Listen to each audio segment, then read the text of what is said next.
சாப்பிட்ருக்காங்க. இந்த ஸ்மோக் பிஸ்கட்னா என்ன, எப்படி அதுலேருந்து ஸ்மோக் வருது, புகை எப்படி வருது, இது நல்லதா கெட்டதாங்கிறத இந்த பதிவில் பார்க்க போகிறோம். கொஞ்சம் பொறுமையாக கவனிங்க, உங்களுக்கு புரியும். அதாவது இந்த புகை வருது இல்லைங்களா, அது காரணம் என்னன்னா லிக்யூடு நைட்ரஜன். காற்றுல ஆக்சிஜன் வந்து 21% தான் இருக்குதுங்க, 21%. நைட்ரஜன் 70% இருக்கு. பொதுவாக காற்றுனாவே நமக்கு என்ன தெரியும்னா, காற்றுன்னா ஆக்சிஜன் அப்படின்னு. இல்லைங்க, ஆக்சிஜன் 20% தான் இருக்கு, நைட்ரஜன் 70% இருக்கு. இந்த நைட்ரஜனை லிக்யூடா திரவமா மாறும் பொழுது அது எவ்வளவு தெரியுங்களா, -196 டிகிரியில திரவமா மாறுது. காற்றுல இருக்கிற அளவுக்கு அதிகமா இருக்கிற இந்த நைட்ரஜனை தண்ணீரா மாத்துறாங்க. லிக்யூடா மாற்றும் பொழுது -196 டிகிரி, -196 டிகிரி சென்டிகிரேட். சாதாரணமாக நம்ம சாப்பிட்ற ஐஸ் இருக்கு இல்லைங்களா, ஐஸ்கிரீம் எல்லாம், அது எவ்வளோ டெம்பரேச்சர் இருக்கும் தெரியுங்களா, -4லேருந்து 0 இருக்கும், அவ்வளோதாங்க. இது பாருங்க, -196 டிகிரி, எவ்வளவு கூலிங்காக இருக்கு தெரியுங்களா. பயங்கர கூலிங்கான ஒரு பொருள் தான் இந்த லிக்விட் நைட்ரஜன். இது சாதாரண ஐஸ்கிரீமை விட 50 மடங்கு குளிர்ச்சியானது, கூலஸ்ட் திங். இந்த லிக்விட் நைட்ரஜன் எடுத்து நாம் வெளியே கொண்டு வந்தோடனே, சாதாரண அட்மாஸ்பியர் இருக்கு இல்லைங்களா, காற்று, அதில் பட்டோடனே காற்றில் உள்ள நீர் ஆவியாகுதுங்க. அப்போ அது புகையாக மாறுது. இதுதான் கான்செப்ட். இப்போது குளிர் கண்ட்ரியில், குளுமையான நாடுகளில் பார்த்தீங்கன்னா, ரொம்ப குளிராக இருக்கும்பொழுது என்ன பண்ணுவாங்க, இந்த கெட்டில் இருக்கு இல்லைங்களா, அதில் சுடுதண்ணி எடுத்துகிட்டு போய் வீட்டுக்கு முன்னாடி ஊற்றுவாங்க. இந்த வீடியோலாம் பாருங்கள். சுடுதண்ணி எடுத்து ஊற்றும் பொழுது அப்படியே புகை வரும். சுடுதண்ணி ஊற்றினா எப்படி புகை வருதுன்னு கேட்டிங்கன்னா, இந்த சூடும் குளிர்ச்சி ஒன்று சேரும்போது, அதாவது அளவுக்கு அதிகமான சூடு குளிர்ச்சி ரெண்டும் ஒன்று சேரும் பொழுது அங்கு நீர் ஆவியாகிருக்கு. அப்போது புகை மாதிரி நமக்கு தெரியுது. இதாங்க கான்செப்ட். அப்போது -196 டிகிரி குறைந்த வெப்பத்தில் இருக்கிற இந்த லிக்விட் நைட்ரஜன் சாதாரண காற்றுல கலக்கும் பொழுது அதுக்கு இது ரொம்ப வெப்பம், சூடானது, உடனே அது ஆவியாகுது. அப்போது புகை மாதிரி வருதுங்க. இதுதான் இந்த லிக்விட் நைட்ரஜனுடைய தன்மை. இது எதுக்கு பயன்படுத்துகிறாங்கன்னு கேட்டிங்கன்னா, medical, food industry, medical industry, industrial பர்பஸ்க்காக பயன்படுத்துகிறாங்க. இப்போது மருத்துவத்துறையில் எப்படி பயன்படுத்துகிறாங்கன்னு கேட்டிங்கன்னா, ஆப்ரேஷன் செய்யும் பொழுது இந்த லிக்விட் நைட்ரஜனை பயன்படுத்தி தான் அந்த உடம்பு இருக்க செல் அது ஃப்ரீஸ் ஆயிருங்க, வேலை செய்யாது. ஆப்ரேஷன் பண்ணுறது ஈஸி, ரத்தம் கசியாது. அதுக்காக ஆப்ரேஷன் செய்யும் பொழுது பயன்படுத்துகிறாங்க. அப்புறம் ஆர்கன் ப்ரிசர்வேஷன், கண், இருதயம், கிட்னி போன்ற உறுப்புகள் இருக்கு இல்லைங்களா, உறுப்புகள் ரொம்ப நாள் கெட்டு போகாமல் பாதுகாப்பாக வைக்கிறதுக்கு இந்த லிக்விட் நைட்ரஜன் பயன்படுத்துகிறாங்க, ஆர்கன் ப்ரிசர்வேஷன். அப்புறம் டியூமர் ஸ்டாப். இப்போது நம்ம உடம்புல எங்காவது ஒரு கட்டி இருந்துச்சுன்னா அது வளர்ந்துட்டு இருக்கும், இல்லை பிளட் லீக் ஆகும். அப்போது டியூமர் மேலே இந்த லிக்விட் நைட்ரஜனை செலுத்தும் பொழுது அது ஃப்ரீஸ் ஆயிரும், உறைஞ்சு போயிடும். அப்போது டியூமர் வளராமல் இருக்கிறதுக்கு அதை செஞ்சுட்டு ஆப்ரேஷன் பண்ணி எடுக்கிறதுக்கு பயன்படுத்துகிறாங்க. அதே மாதிரி எக்கு, இந்த விந்து அணுக்கள், முட்டை, விந்து அணுக்கள், எக்கு, ஸ்பெர்ம், இதையெல்லாம் பாதுகாப்பாக வைக்கிறதுக்காக இந்த லிக்விட் நைட்ரஜன் பயன்படுத்துகிறாங்க. மெடிக்கலில் சில கெமிக்கல்ஸை வைக்கிறதுக்காக பயன்படுத்துகிறாங்க. இதெல்லாம் மருத்துவத்துறையில் இந்த லிக்விட் நைட்ரஜனுடைய பயன்பாடு. ஃபுட் இண்டஸ்ட்ரியில் பார்த்தீங்கன்னா, அதாவது உணவுத்துறையில் பார்த்தீங்கன்னா, உணவை பதப்படுத்துவதற்கு, உணவை ரொம்ப நாளாக பாதுகாப்பாக வைத்துக்கொள்வதற்கு, ப்ரிசர்வேஷன் செய்வதற்கு இந்த லிக்விட் நைட்ரஜன் பயன்படுத்துகிறாங்க. அதே சமயத்தில் இந்த சிப்ஸ் பேக்கெட்டில் வருது இல்லைங்களா, ரீசெண்டாக வர சிப்ஸ் பேக்கெட்டில் பார்த்தீங்கன்னா உள்ள காற்று இருக்கும். பொதுவாக புரிஞ்சுக்குங்க, காற்று உள்ளே இருந்தால் பொருள் சீக்கிரமாக கெட்டு போகும். ஆனால் காற்றடிச்ச மாதிரி கொடுக்குறாங்க இல்லைங்களா, அது என்னன்னு கேட்டிங்கன்னா நைட்ரஜன் தான் கொடுக்குறாங்க. இந்த நைட்ரஜன் இருந்துச்சுன்னா என்ன ஆகுன்னா கூலிங்காக வச்சுக்கும். ஸோ சிப்ஸ் பேக்கெட்டில் பயன்படுத்துகிறாங்க. ஐஸ்கிரீம் வழக்கமாக நம்ம ஐஸ்கிரீம், ஒரு பொருள் ஐஸ்கிரீமாக மாற்றுறதுக்கு பல மணி நேரம் தேவைப்படும். இந்த லிக்விட் நைட்ரஜன் பயன்படுத்தினா இன்ஸ்டன்ட் ஐஸ்கிரீம், உடனே ஐஸ்கிரீம் தயாரிக்கலாம். இது போன்ற உணவுத்துறையில் பயன்படுத்துகிறாங்க.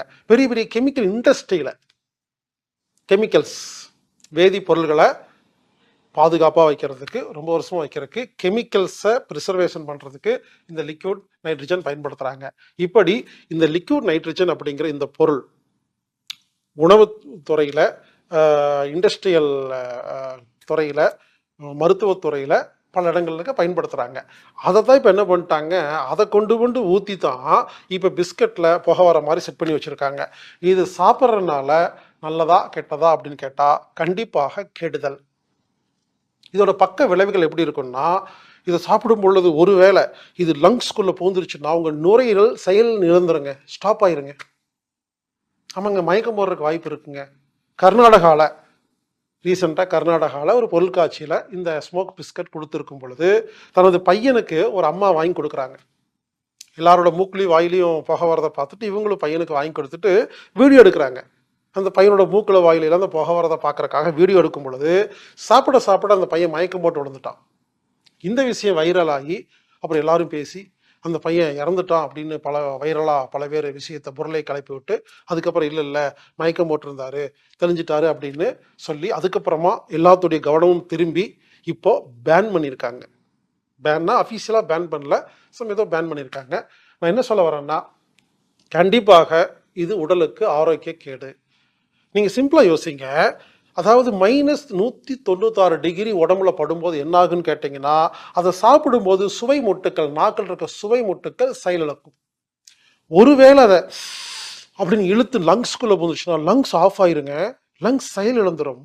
நுரையீரல் செயல் இழந்துருச்சுன்னா மயக்கம் போட்டுருவோம். ஒருவேளை அது இறப்பு வரைக்கும் கூட்டிகிட்டு போகிறதுக்கு வாய்ப்பு இருக்குது. எனவே நண்பர்களே, உங்கள் குழந்தைகளுக்கோ பெரியவங்களுக்கோ உங்கள் கூட இருக்கிறவங்களுக்கு இந்த ஸ்மோக் பிஸ்கட் வாங்கி கொடுக்காதீங்க. பார்க்குறதுக்கு ஜாலியாக இருக்கும், ஆசையாக இருக்கும். ஒரு செகண்டில் ஏதாவது விபரீதமாச்சுன்னு வச்சுக்கோங்களேன், ஒரு செகண்ட் நம்ம யோசிக்கலையே அப்படின்னு தோணுங்க. இப்படி தாங்க பல நேரங்களில் அந்த ஒரு செகண்ட் நம்ம யோசிக்கலையேன்னு ஒரு பிரச்சனை வந்ததுக்கப்புறம் தான் எல்லாருமே யோசிக்கிறோம். முதல்ல நம்ம யோசிச்சுட்டு அதை அவாய்ட் பண்ணிட்டோம்னா பெரிய பெரிய ஆபத்துலேருந்து தப்பிச்சுக்கலாம். எனவே இது அந்த லிக்விடு நைட்ரஜன் நம்ம உடம்புக்குள்ளே போகும்போது தைராய்டு உடனே ஆஃப் ஆயிடும். இங்கே பாருங்க, அந்த பிஸ்கட் சாப்பிடும் பொழுது தைராய்டு வேலை செய்யாமல் இருக்கிறதுக்கு வாய்ப்பு இருக்கு. டான்சில் உடனே ஆஃப் ஆயிருங்க. டான்சிலோட வேலை என்ன தெரியுமா? டெம்பரேச்சரை மெயின்டைன் பண்ணுறது, கிருமிகளை கொள்வது. அது ஆஃப் ஆயிருங்க. அப்போது அந்த புகை அந்த மூக்கு வாயில் போகும்போது அங்கே ஏரியாவெல்லாம் ஃப்ரீஸ் ஆயிரும். எந்த உறுப்புகளும் கொஞ்ச நேரத்துக்கு வேலை செய்யாது. சரி, கொஞ்ச நேரம் தான் நினைக்கிறீங்க, ஒருவேளை சில பேருக்கு லாக் ஆன ஒன்று ரிலீஸ் ஆக முடியாமல் போகிறதுக்கு வாய்ப்பு இருக்குதுங்க. டான்சிலில் பிரச்சனை வரலாம், தைராய்டில் பிரச்சனை வரலாம், நாக்கில் சுவை முட்டுக்களில் ப்ராப்ளம் வரலாம், இல்லை உணவு குழாயில் பிரச்சனை வரலாம், இல்லை நுரையீரலில் பிரச்சனை வரலாம். எதுக்குங்க? அதுக்கு வேண்டாங்க. அந்த சின்ன ஒரு 2 நிமிஷம் சந்தோஷத்துக்காக நம்மளுடைய உடல் நலத்தை, உயிரை கூட பறிக்கிறதுக்கு வாய்ப்பு இருக்குது. எனவே இந்த ஸ்மோக் பிஸ்கட்டை தயவுசெய்து யாரும் வாங்காதீங்க. அது யாராவது கொடுத்துட்டு இருந்தால் அவங்கக்கிட்ட போய் உடனடியாக நிறுத்த சொல்லுங்கள். அதுக்கான ஏற்பாடு பண்ணுங்க. உடனடியாக நீங்கள் காவல்துறைக்கு தகவல் சொல்லுங்க. ஃபுட் இண்டஸ்ட்ரிக்கு தகவல் சொல்லி அரசாங்கத்துக்கிட்ட சொல்லி இதை முதல்ல நிறுத்துங்க அப்படின்னு சொல்லி இது ஸ்டாப் பண்ணுங்க. வேண்டாங்க.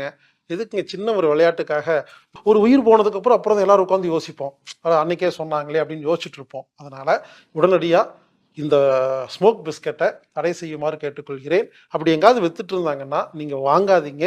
வாங்காமல் வர்றது மட்டும் நமது வேலை இல்லை, அவங்கள விற்க விடாமல் பண்ணுறதும் நமது வேலை தான். சமுதாயத்தில் நாம தான் எல்லாம் மாற்றணுங்க. நமக்கு எதுக்கு இருக்கட்டும் தெரியாமல் வாழ்ந்துட்டு போயெல்லாம் இருக்கக்கூடாது.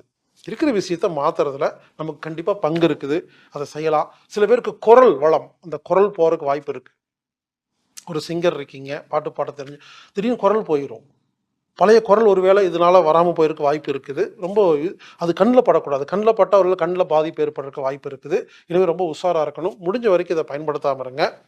பிஸ்கெட்டில் ஆரம்பித்து இப்போ என்னாச்சுன்னா, பிஸ்கெட்டில் போய் வேப்பர்ஸில் ஐஸ்கிரீமில் கொண்டு இப்போ ரீசெண்டாக பானிபூரியில் கூட ஸ்மோக் பானிபூரி, அதே மாதிரி ஸ்மோக் பீடா அப்படிலாம் வந்துட்டு இருக்குதுங்க. இது நம்ம தடை செய்ய வேண்டிய ஒன்று. இது சம்பந்தமாக மக்களுக்கு அவேர்னஸ் நம்ம கொடுக்கணும், விழிப்புணர்வு ஏற்படுத்தணும். இந்த ஸ்மோக் பிஸ்கெட்டை தொடர்ந்து சாப்பிடும்போது என்ன ஆகுன்னா, இது ஆர்டிஃபிஷியல் டோபாமின் சுரக்குதுங்க.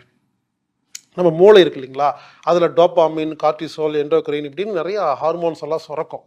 அப்போ இந்த ஸ்மோக் பிஸ்கட் சாப்பிட்ட ஒருத்தங்க என்ன பண்ணுவாங்க, திரும்ப திரும்ப சாப்பிடணும்னு தோணும். ஏன்னா இந்த லிக்விட் நைட்ரஜன் இந்த முகத்து உடம்புல போன உடனே நமக்கு மூளைக்குள்ள ஆர்டிஃபிஷியல் டோபாமின் சுரந்துச்சுன்னா அது என்ன பண்ணும், திரும்ப திரும்ப கேட்கும், அடிக்ஷன் ஆகும். இப்படி ஒரு குழந்தைக்கு வாங்கி கொடுத்துட்டீங்கன்னா அப்புறம் அது மறுபடியும் வேணும்னு அடம் பிடிக்கிறதுக்கு வாய்ப்பு இருக்கு. ஏன்னா இது ஒரு அடிமைத்தனத்தை ஏற்படுத்தும், அடிக்ஷன். அதுக்கு காரணம் ஆர்டிஃபிஷியல் டோபாமின். லிக்விட் நைட்ரஜன் நம்ம எடுத்துக்கும் பொழுது நமக்கு ஆர்டிஃபிஷியல் டோபாமின் சுரக்கிறதுக்கு வாய்ப்பு இருக்கு. அப்போ அடிமைத்தனத்துக்கு